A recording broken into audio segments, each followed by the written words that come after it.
Hello everyone. Now in the lecture series of satellite communication and networking, today we are going to discuss about the topic that is called as power amplifier. In the last session we have discussed the two important topics of space segment, that is the wideband receiver and the input demultiplexer.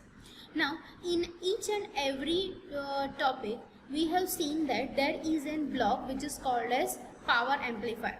Right, so for the signal to be amplified we need the power amplifier for transmitting as well as for receiving purpose. Whenever the signals are received, the next block is the LNA, that is low noise amplifier, that is nothing but also type of amplifier. And whenever we need to transmit that particular signal back to the earth station, we need that power amplifier to amplify the signals up to its particular level. So here we will going to discuss about the power amplifier in detail. So the topics to be covered in the following session are the power amplifier. Now what does the first of all power amplifier means? So the fixed attenuation is needed to balance out variation in the input attenuation so that each transponder channel has the same nominal attenuation, the necessary adjustment being made during assembly. So first of all, here you can see the word attenuation. Attenuation, that is nothing but the losses. Right, so in the communication system, each and every communication system or subsystem will have a something less or more power loss in that. Right, so what we need to do is, for transmitting that particular signal we need to have a fixed attenuation, right? And for fixed attenuation, these attenuations are being balanced in this input attenuation while transmitting to the transponder channel, right? And during this particular assembly what we do is we make the necessary adjustment for input as well as for output. The variable attenuation is needed to set the level as required for different types of service. Because this variable attenuator adjustment is an operational requirement, it must be under the control of the TTC and M station. Right, so this variable attenuation that we are varying at the input side, right, is needed to set the level at the required different types of service. So which type of signals we are transmitting over the earth station, that is defined with the help of variable attenuation.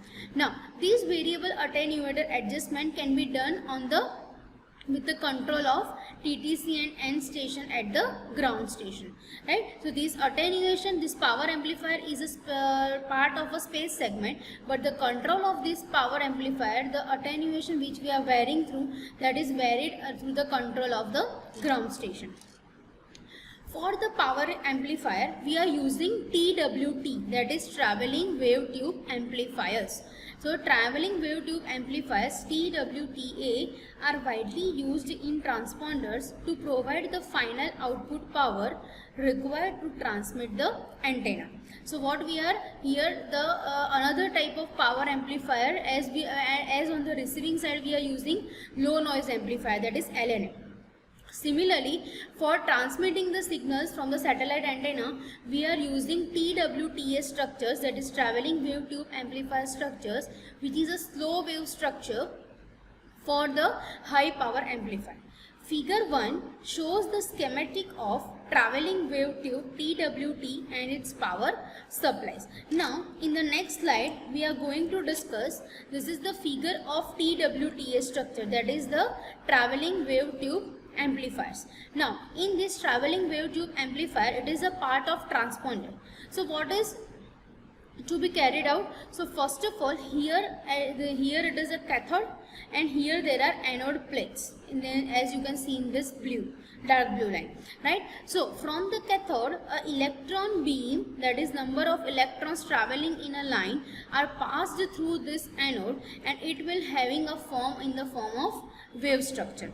Now what we have done is, here we have placed out one helix over here, helix structure, right, in which the one of the input of helix, that is RF input, and when electron beam is passing through this helix, we will have respective RF input of that particular signal, right. For maintaining this attenuator, we are using this magnets, permanent magnets, for the maintaining that attenuator in between. This hole is called as a slow wave structure, and the electron beam passing through from cathode, this composite or this consists of electron gun, and in here there is a collector junction where all the electron beams are collected over here. So we have transferred the RF input. With respect to RF input, it will move with the help of electron beam at the speed of light, and we will have the RF output on the other side, and the attenuation between the input and the output will be variable using the permanent magnet as well as attenuator. Now this figure we will see in detail. Now in the TWT, an electron beam gun assembly consisting of a heat, a cathode and a focusing electrodes is used to perform an electron beam. So electron beam is generated with the help of electron gun assembly, and this gun assembly is consist of a heater, a cathode and a focusing electrodes, that is nothing but our anodes. A magnetic field is required to confine the beam to travel along the side of the wire helix. So around the helix we have seen that we have placed a magnet. So whenever the electron will pass through that particular helix, what will happen? It will generate a magnetic field over the inside wire helix. For high power tube such as might be used in ground stations, the magnetic field can be provided by the means of solenoid and DC power supply. So whenever we are talking about the ground stations, so instead of helix we are using a solenoid structure and we are giving the DC power supply instead of RF input. The comparatively large size and high power consumption of solenoids make them unsuitable for use aboard satellites, and low power TWTs are used which employs permanent magnet focusing. So for this TWTS structure, they have a large size and they have a high power consumptions of solenoids, right? So what we are using, instead of solenoid we are using a helix structure, right? So that the size will be also small and the power consumption will be less, and at the amplifier side we will have the high power amplifiers with the help of this magnet.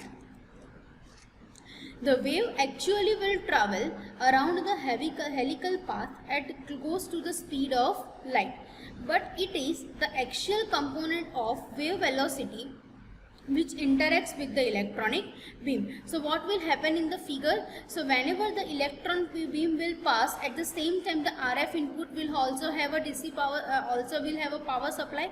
So with the help of this electron beam as well as the power supply, the output power will be the amplified and will be travelled with the help of helical path at the light of speed. Next, this component is less than the velocity of light. Approximately it is given by in the ratio of helix pitch, right? How much distance it will be travelled by the helix to the circumference. Because of this effective reduction in phase velocity, the helix is referred to as the slow wave structure, right? So as it is traveling with the velocity of light, but we are using the velocity of light defining as the ratio of helix pitch to the circumference. So by defining this velocity of light for TWT structure like this, that is the ratio of helix pitch to the circumference, what will the advantage? So the effective reduction will be in the phase velocity, right? And thus it is called as a slow wave structure. So TWT are called as a slow wave structure. The advantage of TWT over other types of tube amplifiers is that it can provide amplification over a very wide bandwidth. So the as advantage, it is a slow wave structure, but from other types of amplifier it will have an amplification over a wide bandwidth. So the input level to the TWT must be carefully controlled, however, to minimize the effects of certain forms of distortion, right? So at the input side the attenuation must be controlled so that it will the effect will be minimized. The worst of this result from the non-linear transfer characteristics of TWT is illustrated in the figure 2. Now in this figure 2 we will see one graph where it is a power transfer characteristics of TWT. So it is a P in versus P out, right? So here we have measured the power at 0 dB level, right? So the saturation point you can see that is the 0 dB level, right, for both input and output. That means after this saturation point the total power will not amplified further. Clear? And after as you can see when coming towards 0 dB, when there is a completion of linear region, right, and the starting of saturation region, that point is called as 1 dB compression point, right? And here starting the linear region, that is called as thermal noise limit.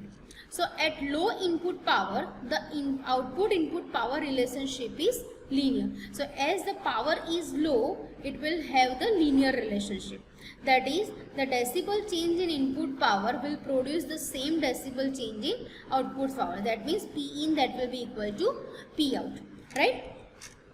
At high power inputs, as the power amplifies, the output power saturates, right? So that is called as saturation point. The point of maximum power output being known, that means after this point, however you increase your power or amplification point, the power will be same as the maximum power, and that power that is called as saturation point. The saturation point is a very convenient reference point and input and output quantities are usually referred to it. So whenever we need to measure about input and output relationship, we are defining at the saturation point. The linear region of TWT is defined as the region bounded by the thermal noise limit, that is this, right, at the low end and by what is termed as 1 dB compression point. So that the linear region will be defined between the thermal noise limit and the 1 dB compression point. This is the point where actual transfer curves drops. So initially it is increasing as per linear region, and after linear region the curves will start the dropping. So that's all for today's session. Here we have completed our unit 6, that is the space segment, in which we have discussed about the different parts or different segments of the space segment. First we have discussed in the session, starting with the session, that is about the power supply. Then how the attitude and orbit can be controlled of the satellite with the help of earth station. Then the communication subsystems and different types of antennas and antenna definitions.